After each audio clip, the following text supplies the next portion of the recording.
저희 함께 볼 하나님의 말씀은 사도행전 19장 1절부터 10절 말씀입니다. 사도행전 19장 1절부터 10절 말씀 저희 함께 보도록 하겠습니다.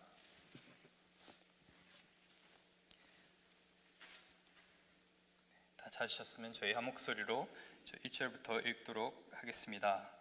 아볼로가 고린도에 있을 때 바울이 윗지방으로 다녀 에베소에 와서 어떤 제자들을 만나 이르되 너희가 믿을 때 성령을 받았느냐? 이르되 아니라 우리는 성령이 계심도 듣지 못하였노라. 바울이 이르되 그러면 너희가 무슨 침례를 받았느냐? 대답하되 요한의 침례니라. 바울이 이르되 요한이 회개의 침례를 베풀며 백성에게 말하되 내 뒤에 오시는 이를 믿으라 하였으니 이는 곧 예수라 하거늘 그들이 듣고 주 예수의 이름으로 침례를 받으니 바울이 그들에게 안수하며 성령이 그들에게 임하심으로 방언도 하고 예언도 하니 모두 12사람쯤 되니라.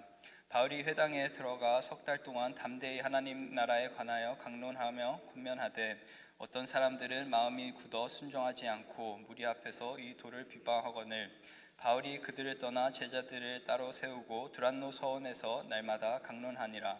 2해 동안에 이같이 하니 아시아에 사는 유대인이나 헬란이나 다 주의 말씀을 듣더라. 아멘.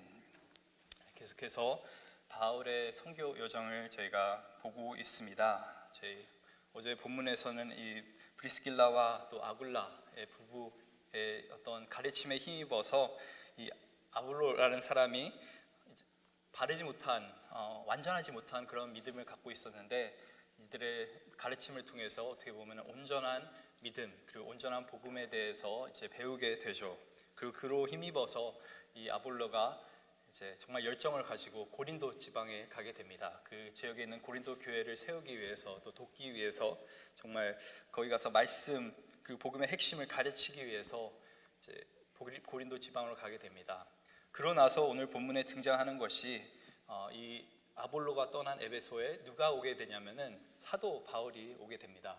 사도 바울은 저희가 잘 아는 것처럼 2차 전도 여행 때 이 고린도 지역에서 사역을 하다가 거기서 이제 막판에 이제 에베소에 잠깐 들리게 되죠. 잠깐 들려서 이제 다시 안디옥 교회로 돌아가고 있었는데 그 배가 잠깐 정착하는 그 사이에 에베소가 이제 중요한 항구 도시였습니다. 그래서 많은 배들이 들리고 거기서 다시 이제 물건도 싣고 여러 가지 재정비하는 그런 과정에서 잠깐 들리게 되었었는데 그 짬새에 이 바울이 뭘 하냐면은 회당에 갑니다. 그리고 회당에서 유대인들에게 하나님 나라의 복음에 대해서 그리고 성경의 가르침에 대해서 또 증언하는 그런 모습들이 앞서 등장했습니다. 바울의 가르침이 너무나 좋으니까 그 유대인들이 뭐라고 말합니까? 제발 여기 조금만 더 있어 달라고 간청을 하는데 바울이 그때 뭐라고 하냐면 만일 하나님의 뜻이면 너에게 돌아오리라 라고 하면서 이제 2차 전도 여행을 그렇게 마무리를 짓습니다. 그리고 다시 이제 수리아 안디옥에 있는 자기의 본교회로 돌아가게 되죠. 그러고 나서 얼마 있다가 다시 바울은 이제 3차 전도 여행을 떠나게 되는데 3차 전도 여행은 앞서 1차 전도 여행 그리고 2차 전도 여행과는 조금 다릅니다. 앞서 1차와 2차 전도 여행 때는 새로운 지역에 가서 예수님을 알지 못하는 사람들에게 바울이 복음을 전했다고 한다면은 이 3차 전도 여행 때는 바울은 전에 들렸던 지역들, 자신이 세운 교회들, 자신이 예수님께로 이끌었던 그런 사람들 다시 만나면서 그들의 믿음을 점검해주고 또 그들의 믿음을 세워주는 그런 귀한 사역을 감당하게 됩니다. 특히 이 갈라디아 지방 그 지역 쪽으로 이렇게 북쪽으로 쭉 가게 되는데 그러고 나서 갑자기 남쪽으로 내려오게 됩니다.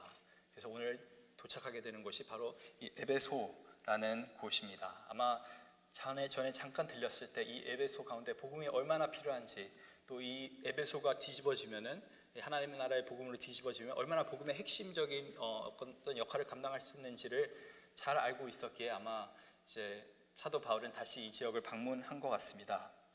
그래서 정말 기쁜 마음으로 에베소에 이렇게 돌아왔는데 누구를 만납니까? 본문 1절을 보게 되면은 어떤 제자들을 만나게 됩니다. 그럼 이 어떤 제자들은 도대체 어떤 제자들입니까?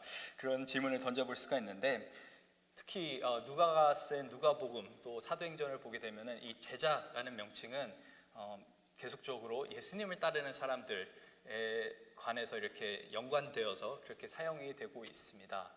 근데 재밌는 것은 그냥 제자가 아닌 어떤 제자들이라는 표현을 성경은 하고 있는 것이죠. 아마 이들은 어느 정도 그래도 교회도 좀 다니고 또 복음도 뭐 예수님에 대해서 조금 들어보기도 했고 좀 그랬던 사람들 같습니다. 그렇다 보니까 이제 바울이 오니까 굉장히 반가웠겠죠. 그래서 한 12명 정도가 바울에게 기쁜 마음으로 오게 됩니다. 그래서 바울도 너희가 교회를 열심히 다니고 있구나, 신앙생활하고 있구나 하고 이렇게 대화를 나누는 중에 근데 뭔가 이상한 것을 감지하기 시작합니다. 이들의 말 속에서 뭔가 좀 올바르지 못한 것이 있는데, 뭔가 부족한 것이 있는데 라는 것을 감지하게 되죠. 그러고 나서 전에는 한 번도 하지 않았던 질문을 던지게 됩니다. 2절 보시면은 이르되 너희가 믿을 때 성령을 받았느냐. 너희가 믿음이 있는 것 같은데 너희가 제자라고 하는데 너희가 믿었을 때 성령을 받았느냐. 그러니까 사람들이 대답하는 게 우리는 성령이 계심도 듣지 못하였노라. 성령 그게 무엇입니까? 라고 이들이 표현을 하는 것이죠. 정말 이들은 성령에 대해서 무지했던 그러한 사람들이었습니다. 제자라는 타이틀을 가지고 이들이 살고 있었지만은 이들 삶 가운데는 성령님의 어떠한 역사하심도 없었던 것을 저희는 이것을 통해 알 수가 있는 것입니다. 어떻게 보면 진짜 예수님의 제자가 아니었다고 할 수도 있는 것이죠. 그래서 많은 성경학자들은 이들이 예수님의 제자가 아닌 그냥 침례 요한의 제자였다라고 정도만 단정을 짓는 그런 많은 성경학자들이 있습니다. 이렇다 보니까 이들이 성령님을 모른다고 하니까 바울이 그러면은 다시 한번 질문을 합니다. 그렇다면 너희는 도대체 무슨 침례를 받았느냐라고 하니까 이들이 대답하죠. 아니 침례가 다 똑같은 침례 아닙니까?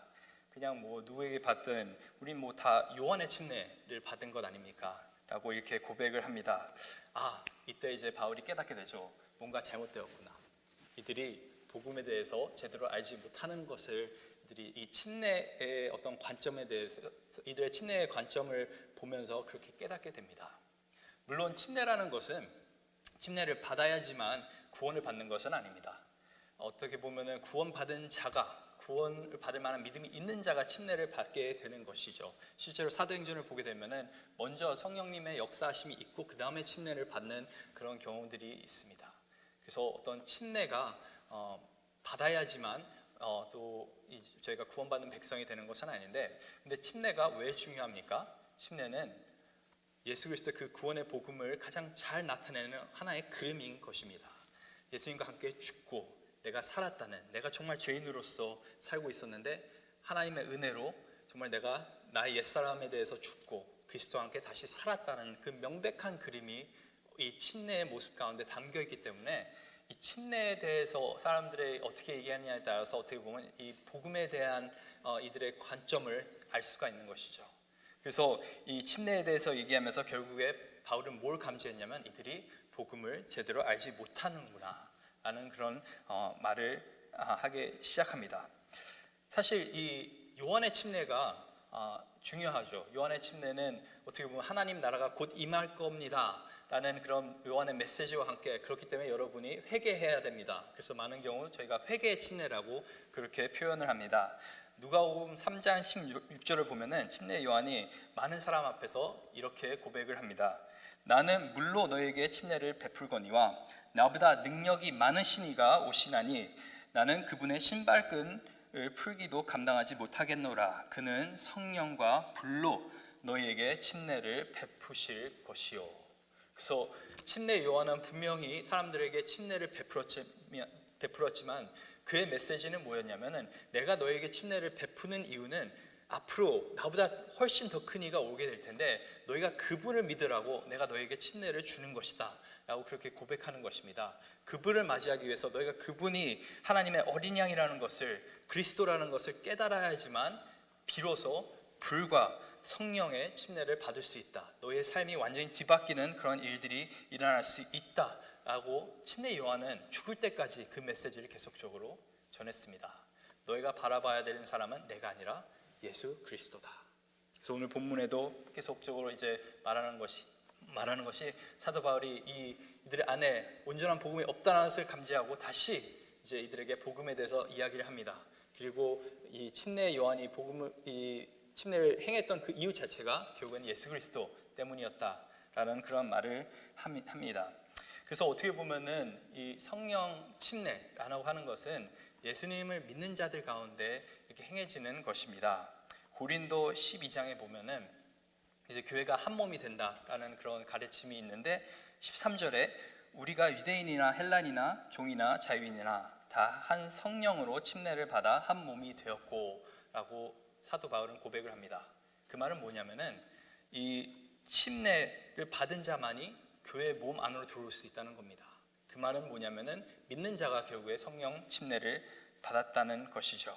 그래서 이들은 어떻게 보면은 제자라는 어떤 호칭을 가지고 살아왔지만은 온전하지 못한 그런 복음을 믿었었고 그로 인해서 사실은 거듭난 그런 삶을 살지는 못했던 그런 사람들이었다고 볼 수가 있습니다. 사실 이 본문 안에서만 아니라 저희 삶 가운데서도 많은 사람들이 내가 크리스찬이다, 내가 믿는 사람이다, 나 교회 좀 다닌다라고 고백하는데 참 그렇게 말은 하는데 삶이 그렇게 따르지 못할 때가 많이 있습니다. 이제 요즘 사회적으로 굉장히 이슈가 되는 게 뭐냐면은 이 아틀란타 지역에서 이제 총기 사건이 일어났습니다. 이제 아시아계가 운영하는 마사지 숍에 이제 백인 한 명이 가가지고 총기를 난사하면서 8명이 죽고, 그래서 특히 이제 인종차별에 대해서 굉장히 민감한 시대에 살고 있는데 그것 때문에 굉장히 사회적인 이슈가 되고 있습니다. 근데 워싱턴 포스트에서 이 용의자에 대해서 그런 글을 적었었는데 굉장히 놀라운 사실은 이 사람이 크리스찬입니다. 교회를 다녔던 사람입니다. 심지어는 남침례 교단 소속의 사람이었습니다. 8살에 침례를 받았고, 그리고 이 사람의 어떤 소셜 미디어에는 이 사람이 청소년 시절에 다시 재혼신하는 그런 비디오도 이제 있습니다. 그래서 어떤 사람들이 이 사람이 청소년 시절에 이 사람을 담당했던 이제 유스 목사님 찾아가서 이렇게 인터뷰를 했던 그런 내용이 담겨 있는데, 그 유스 목사님이 뭐라고 하냐면은 이 아이가 사실 유스 시절 때는 막 예배 드리고 나서 의자도 잘 정리하고 먼저 앞서서 헌신했는데 도대체 왜 이 아이가 이런 일을 일으켰는지 잘 모르겠습니다. 지금 이 용의자는 22살입니다. 왜 이런 일이 일어나는 것일까요? 왜 꼭 이 사람뿐만 아니라 교회 안에 많은 사람들이 오고 또 많은 사람들이 매주 설교를 듣고 많은 사람들이 목장 모임도 참석하고 또 우리 아이들 같은 경우는 주일학교도 가고 청소년 예배도 드리고 그런에도 불구하고 왜 삶 가운데 변화는 일어나지 않을까요? 그 이유는 굉장히 단순합니다. 복음에 대해서 단순하게 아는 것이 중요한 것이 아니라 바르게 아는 것이 굉장히 중요합니다. 온전한 복음을 지니고 사는 것이 굉장히 중요합니다.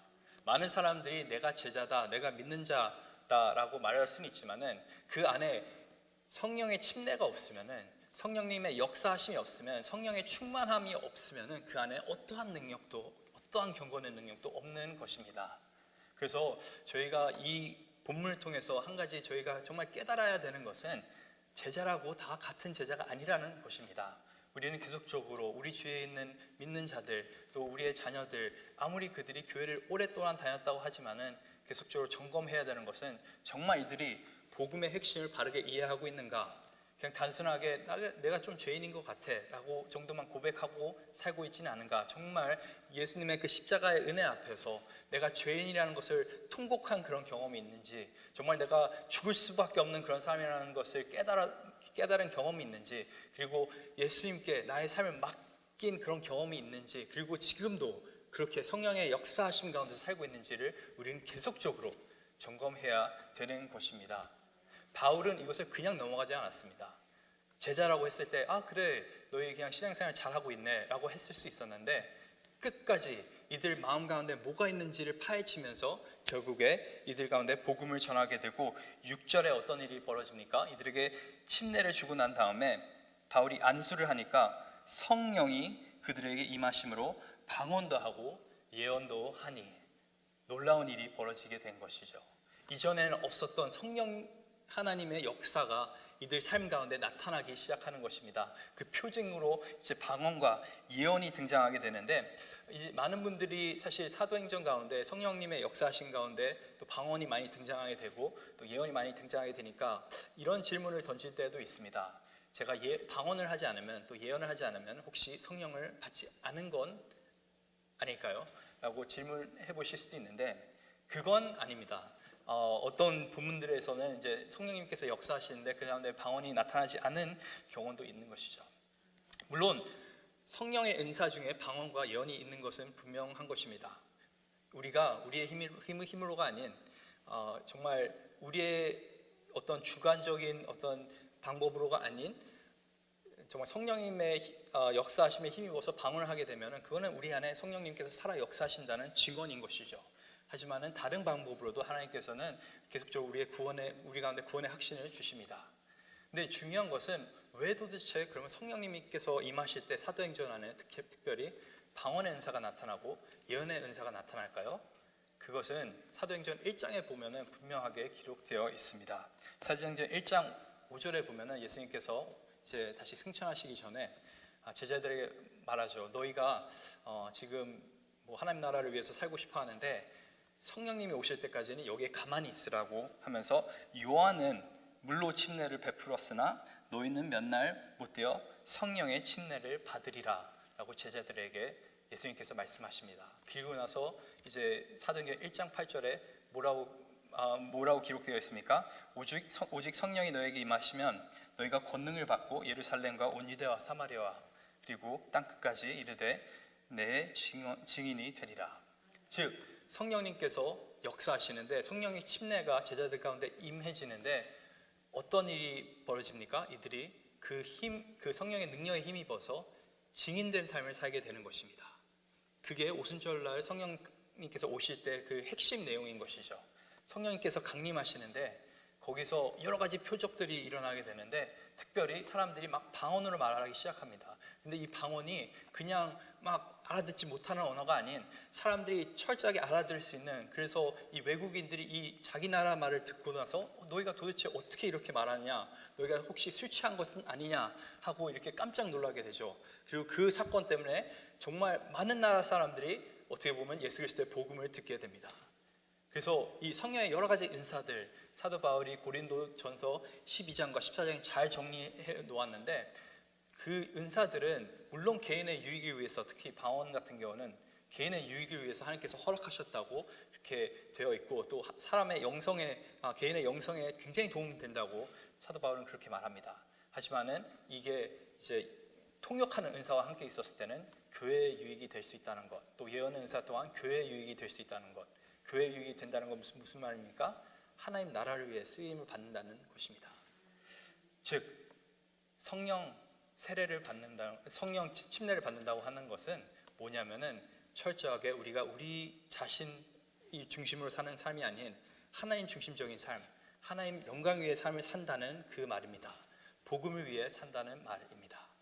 그래서 정말 우리가 복음을 제대로 이해하고 또 그것을 받아들이고 또 침례에 대해서 바르게 이해하고, 또한 이 성령 침례를 우리가 우리 삶 가운데 받을 때, 그리고 그것을 통해서 우리 가운데 성령 충만함이 있을 때 우리는 증인된 삶을 살 수가 있는 것입니다. 7절을 보게 되면은 12명 정도가 있었다고 하는데, 사도 바울이 이들을 회당으로 또 데리고 갑니다. 그리고 회당에서 석 달 동안 담대하게 하나님 나라에 대해서 증언하게 되는데, 재밌는 것은 처음에 사도 바울을 너무나 좋아했던 사람들이 이제는 조금 시간이 지나니까 마음이 굳어져서 순종하지 않고 또 오히려 이 사도 바울과 제자들을 비방하기 시작합니다. 근데 사도 바울은 거기에 굴하지 않고 어디로 갑니까? 이 두란노 서원이라는 곳에 가게 됩니다. 저희가 두란노 서원이라고 하면은 저희는 보통 출판사를 많이 생각하게 되죠. 그래서 혹시 이게 책 만든 곳인가 라고 생각하실 수가 있는데, 이 두란노 서원이라는 곳은 두란노라는 사람이 운영했던 어떤 교실입니다. 두란노라는 어떤 스승 아래 제자들이 이 공간에서 배움을 갖게 되었던 것이죠. 근데 많은 역사학자들이 말하는 것은 아마 사도 바울이 여기서 가르칠 수 있었던 이유는 이 당시에 어떤 문화가 있었냐면 이 시에스타 문화가 있었기 때문에 가능했을 것이라고 말을 합니다. 시에스타 문화는 요즘에도 있죠. 더운 지방, 또 특히 이 라틴계의 어떤 지방에 가게 되면은, 또 이 지중해 쪽에 가게 되면은 날씨가 더울 때, 특히 한낮에는 모든 가게들이 문을 닫습니다. 그리고 사람들이 낮잠을 자기 시작합니다. 굉장히 부럽죠. 근데 그렇게 하는 이유가 너무나 덥기 때문에, 또 옛날에는 에어컨이었기 때문에, 또 그래서 더울 때는 일할 수가 없는 것이죠. 근데 사도 바울이 어떻게 그러면은 이 남의 회당에서 남의 어떤 교실에서 이렇게 가르칠 수가 있었습니까? 많은 성경학자들이 얘기하는 것이 아마 이 시에스타 시간을 이용해서 아마 가르쳤을 것이라고 이렇게 얘기합니다. 즉 남들이 자고 있을 때 이 제자들은 계속적으로 말씀을 듣고 또 그 복음에 대해서 배웠던 것입니다. 제자 양육을 받게 되었던 것이죠. 이 일을 사도 바울이 2년 동안 하게 되는데, 매일같이 날마다 이 두란노 서원에서 말씀에 대해 강론했다고 성경은 기록하고 있습니다. 그리고 이렇게 2년 동안 양육된 제자들을 통해서 어떤 일이 벌어집니까? 10절에 보게 되면은 2해 동안 이같이 하니 아시아에 사는 자는 유대인이나 헬라인이나 다 주의 말씀을 들었더라 라고 성경은 기록합니다.